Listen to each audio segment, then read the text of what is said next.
I'm delighted to be joined by Roy Mekres, Head of Ecosystems at Tulip. Welcome, Roy. Thanks very much for joining us. I just wanted to start off by, ecosystem is obviously a huge topic at this year's event, right?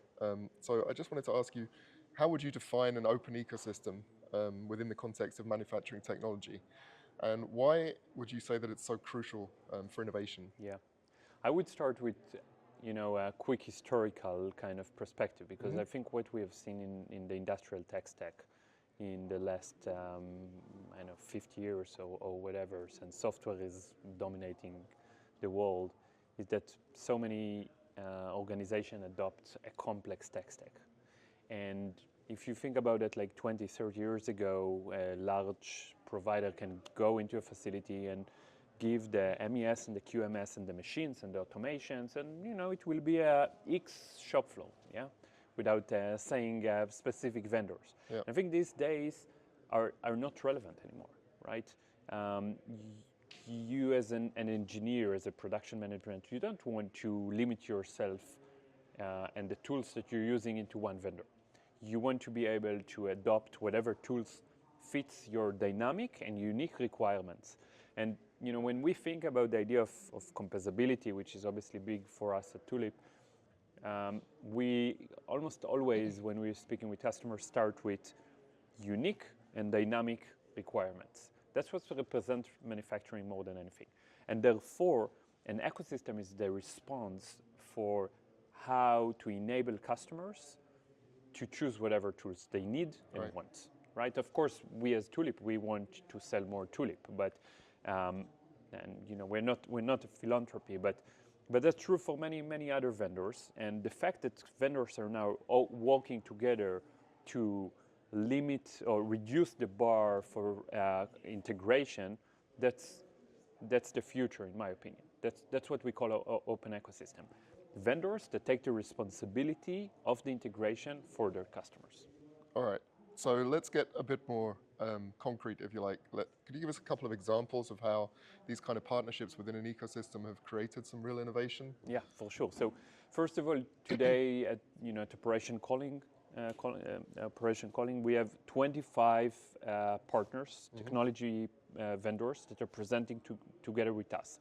Each one of them is showing a unique integration between their product and Tulip.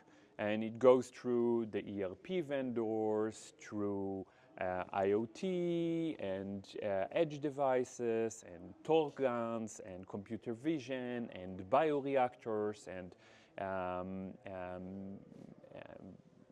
you name it, yeah?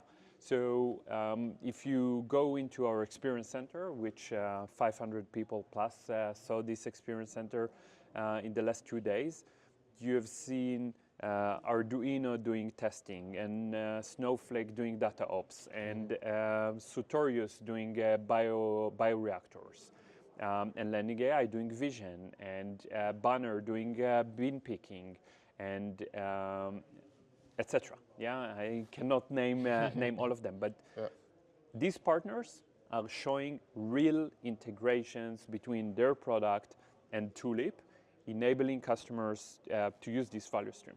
And I can give one very kind of representative story. One of the partners that is presenting with us this week is Hexagon, and Hexagon provide different metrology devices, and life is happening, and the device arrived Monday afternoon, and the event starts Tuesday morning. Yeah. By Tuesday morning, we had an integration that we created from scratch between the metrology device and Tulip. That's not possible with traditional software. It's not possible if we're not investing millions of dollars and human hours in enabling that level of connectivity, from MQTT through OPC UA to edge connectivity to APIs, an entire connectivity tech stack for customers and for our ecosystem to integrate with. Okay, fantastic.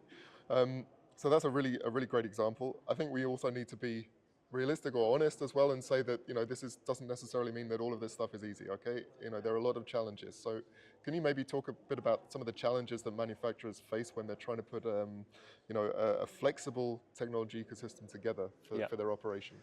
Yeah, of course. When you are living in a lock ecosystem, in a bubble, so you don't need to care about integration. Everything you can design it in the lab and Yeah. connect together, and then you face so many different vendors. So the variety is huge, and the industrial tech stack is so diverse and so interesting. By the way, that's what drives innovation. Yeah. But that comes with challenge.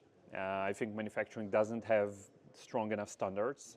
Okay. And I'm not calling here for standards. I don't know. It's a theological discussion, but the fact that we don't have enough standards required flexibility, and flexibility comes with complexity. Sometimes we need Node-RED and we need edge devices, and we are releasing our MQTT tech stack, and I think the unified namespace that we presented this week is super interesting, and we were able to present with HiveMQ and HiByte and Litmus that are all kind of within this unified namespace arena, and that comes with the complexity cost to the engineers that he now need to master so many different tools and technologies and data schemes. But on the other hand, it's make it possible and open up the possibility to innovate and to explore, and I think also to enable the citizen developer the right tools. Okay, fantastic. All right, so I'm now going to ask you to get your crystal ball out and take a look into the future. How do you see this kind of collaboration ecosystem that you're building here evolving over the next 1, 2, 3 years? I think, I was hosting a panel this week with Hexagon, Sartorius, and Snowflake, which are 3 major partners that we're launching new partnership with. And in that panel, at the end, when I got a question of what is our recipe for partnerships. And I think it's very clear that a partnership is a product, actually. Okay. So it requires product mindset. It requires go back from starting from the value to the customer. What is the value? Building that product of integration, mutual value proposition to the customer, all the way into go-to-market.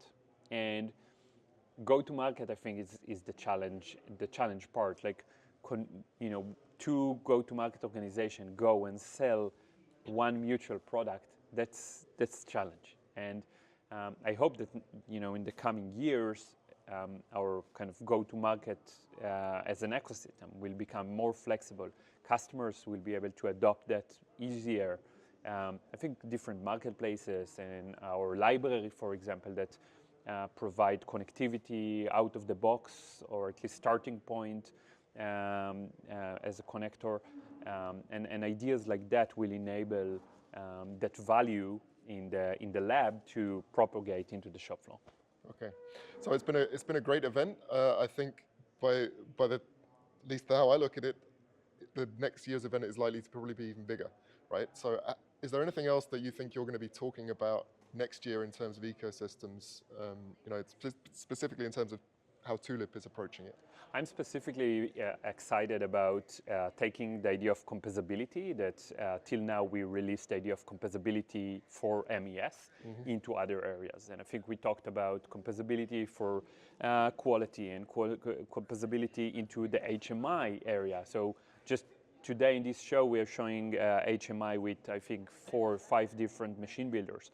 So I think this idea of composability into other areas and increasing kind of what is possible by composing your solution is super exciting, and it's part of kind of the value of an ecosystem.